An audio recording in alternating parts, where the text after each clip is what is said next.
This week in class, we're talking about the person of the therapist. There's the way I want you to think about this as we start our discussion for this week. Uh, Physicians have a stethoscope, accountants have calculators, plumbers have wrenches, carpenters have a hammer and a nail. Uh, Professions tend to have tools with which they work. Teachers have textbooks.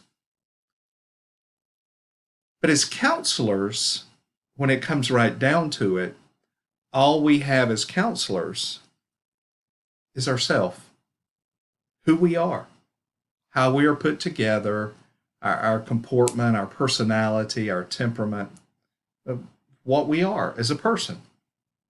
Who we are is our tool. We are our own tool. Now, that said, yes, we have some theories and we have techniques and we have ideas about how to interact with a person that are guided by what we know as counselors.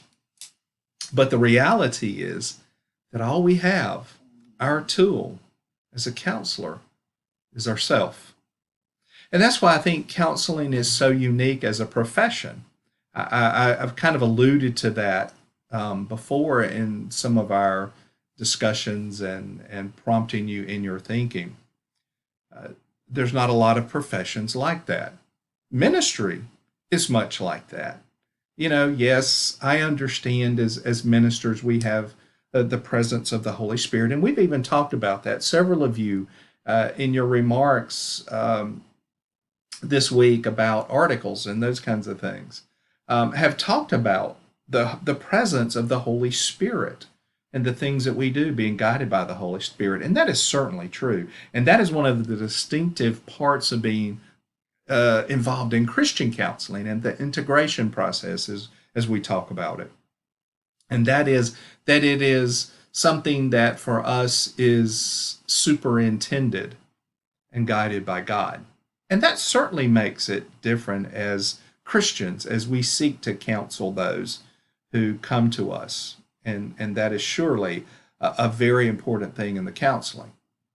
So I don't want to kind of look over that and diminish that in the first bit at all. But the reality is we're it. When we're sitting in a room, it's just us and the client. In fact, the research on psychotherapy indicates that it is the relationship, it is that interactive process between the counselor and the client that is the most important thing. In fact, this week I'm going to give you a link to a website to look at an article about the person of the counselor. And in it, it cites several research articles that pinpoint that exact idea that it doesn't matter what theory you use, it doesn't matter how well researched the technique is, it doesn't matter whether it's one of those empirically supported research oriented methods of counseling or not.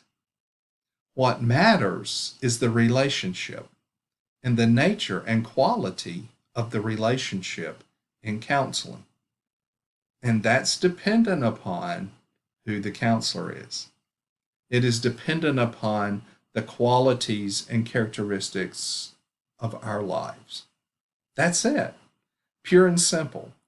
And that also plays into what we talked about last week or this past lesson.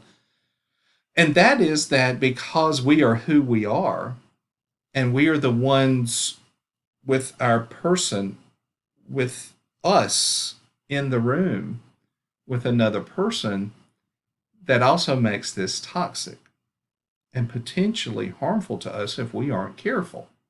One of the reasons that I ask you to think about transference and countertransference and to look up an article about that is so you would begin to get a conceptual framework for the concepts of transference and countertransference that comes out of psychoanalysis. Freud was the one who kind of identified the phenomenon, even though it had been described before by others, I guess, in the literature, even before Freud. Freud was really the one who pinpointed the concept of transference and gave it a name and described what it is. And so, what he said and he noticed in the counseling, and you have to kind of understand psychoanalysis. Remember, psychoanalysis is based on the idea that it is this hidden um, kind of stuff that's in our lives, the unconscious material that drives us. And in order to get to that unconscious material, you have to expose it some way or another.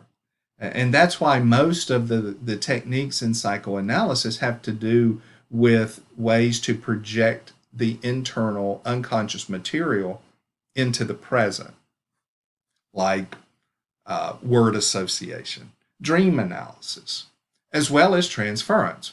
So for Freud, transference was not something that was to be seen in a negative way, as we tend to describe it today.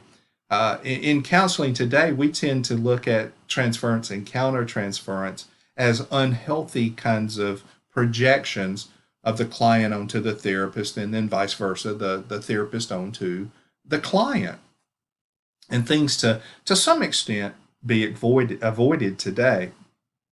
But the reality for Freud and the people who are in psychoanalysis or practice psychoanalysis is that transference is a requirement of the therapy process, meaning that transference is the client projecting out from themselves onto the therapist certain material.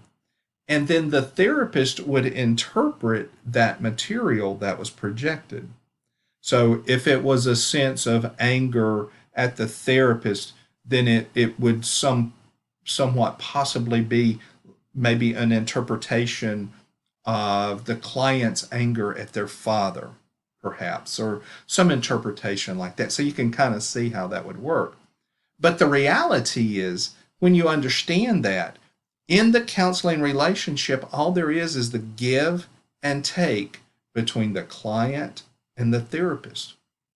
And whether that involves what we describe as transference or not, that give and take of information, it puts the therapist, puts the counselor in a vulnerable position, because it means they're exposed. As much as we would like to protect ourselves and guard ourselves from some of those things, it's not always possible as we go through this. And so you have to think about protecting yourself and the potential toxicity, the potential damage, and the potential things that can be done. I mentioned before, because we are altruistic, because we are here to help people, we would all like to think that our clients are coming to us because they want our help, and they genuinely are looking for us to help them and support them. Typically, that's true, but it's also not true a lot of the times, because a client's coming in as they begin to unload their material, it's going to get onto us. It is going to be projected onto us. It is going to be saddled with us to hold it and contain it and deal with it. And so we're taking on that material ourselves to try to make sense out of it and understand it and see through it, to comprehend it, to gain insight about the client, to help them, as we've talked before, in our problem management and opportunity development model, to hear the real story, the story that we want to work with the client, and to dig down to that and to uncover what is really there underneath the surface. And so that process is difficult. That process means that as we do that, we are not expecting the client to come to where we are. We are having to go meet the client where they are. which again is often in a very dark, deep, dangerous, damaged place in their lives. So that means we are kind of getting down into the muck and the mire of their lives. And that has potential to hurt us. It also has great potential to help us be there for the client, to support the client, and move them out of that into a healthier life. But we have to be willing to take that chance. And so we have to, again, take care of ourselves, watch out for ourselves, but also understand in this profession that we're all we have. It's us and the client sitting in the room. That's it. No stethoscopes, no wrenches, no textbooks, no calculators, just us and the client. And so as we think about that, the chapter this week is titled Commit Yourself to the Help-In Relationship. And so what I want you to think about is you're looking at this career path to become a counselor or in some form of ministry and practice to sit in a room with people and provide counseling for them. This is a big commitment. It's a big process to be there for people. And it's an important relationship. It's an important call, but it's also a very difficult and challenging call. And if we aren't careful, this profession that is toxic and can be toxic can hurt us. And so we have to protect ourselves. So think about that this week as we go through this. It's a fulfilling profession to help people and support people, to see their lives transformed, not because we know anything special, but simply because of the work they do, in this case, guided by the Holy Spirit and our trust and reliance on the Holy Spirit to guide them and support them and help them transform their lives.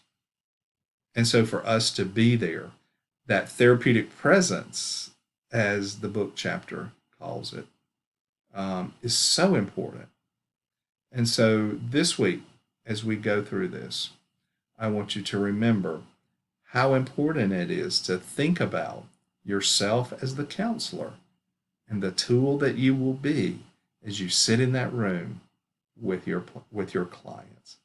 God bless you this week as you study. And as always, if you have questions or thoughts, please reach out, share those with others.